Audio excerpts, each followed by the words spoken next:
How to see your current password on Instagram. What's up everyone? Welcome to another tutorial. In this video, I'm going to show you guys how you can easily view your current password on Instagram. But before getting started, don't forget to hit the like button down below and subscribe to the channel. Now let's jump right in.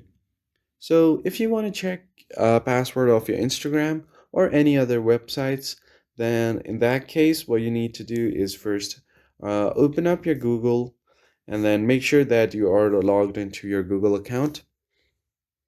Now tap on your profile at the top right and then head over to manage your Google account.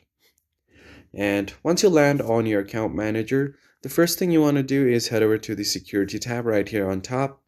Scroll down all the way to the bottom and here you'll find your Google Password Manager. So just tap on Manage Password and it will show you all of your saved passwords on this specific account. And if you find Instagram here, you can just tap on it.